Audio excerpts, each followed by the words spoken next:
All right, let's talk about something we do every single day, something we think we're good at, but often we get it completely wrong. I'm talking about communication.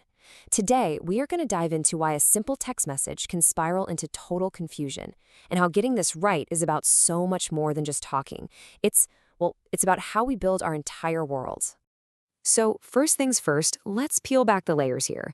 Sending a message, that part feels easy, right? You just type it or say it.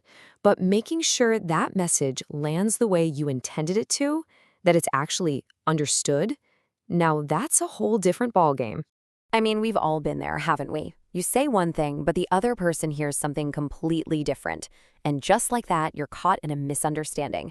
It happens over text and work meetings with our families, but why does it happen so easily? Okay, let's look at a classic example. You send a one-word reply, okay. You meant it like, yep, got it, sounds good. But on the other end, without your voice, without your facial expression, what do they see? Is that a happy okay? An annoyed okay? A sarcastic okay? See?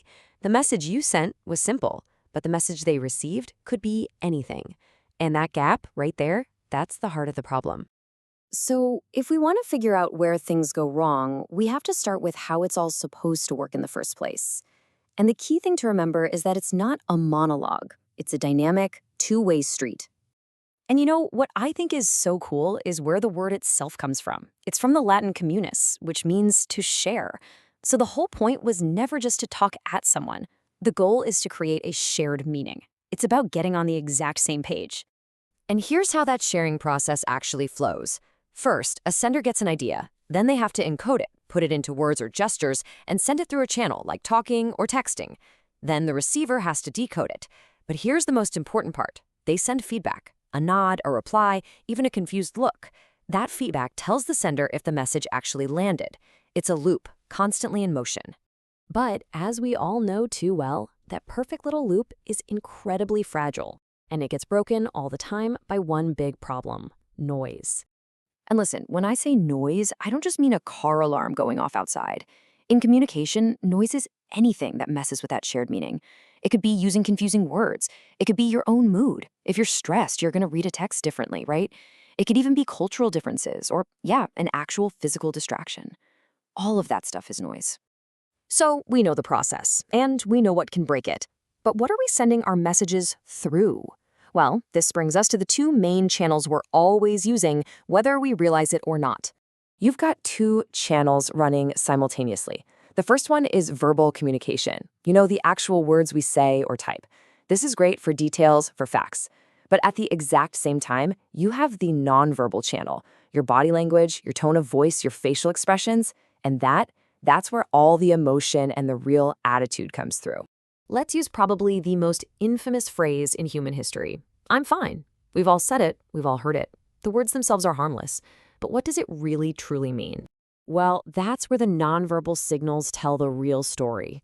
Because if someone says, I'm fine, but they're not making eye contact, their shoulders are all tense, their arms are crossed, you know with 100% certainty that they are not fine.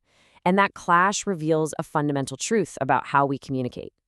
And here's the bottom line. When our words say one thing and our body language says another, people will believe the body language almost every single time. What we see just feels more honest than what we hear. Actions really, truly do speak louder than words. So we've got the how, we've got the channels, but what about the why? Why do we even bother with all this complicated stuff? Well, it turns out communication isn't just a nice-to-have skill, it's essential. It is directly wired into our most basic human needs. Think about it this way. Communication serves four huge purposes in our lives. There are physical needs, literally survival and safety. There are social needs for connection and belonging. There are ego needs, for building our identity and self-worth. And of course, there are the practical needs, just getting things done in the world. You can see this play out everywhere. Shouting for help in an emergency, that's communication for physical survival. Joining a team to make friends, that's fulfilling a social need. Feeling a confidence boost after someone says, great job, that's building your ego. And just shooting off an email to organize a project, purely practical. It's woven into every single thing we do. And that really brings us to the biggest idea of all. Once you get the mechanics and you understand the why behind it, you start to see communication not as a task, but as something much, much bigger. It becomes really clear that this isn't just about exchanging data. We're not computers just swapping information back and forth. No, it's something fundamentally deeper, something much more human. When you put it all together, you realize communication is our single most powerful tool for bridging the gap that exists between two separate minds. It's how we build understanding. It's how we create real human connection. So I'll just leave you with this to think about.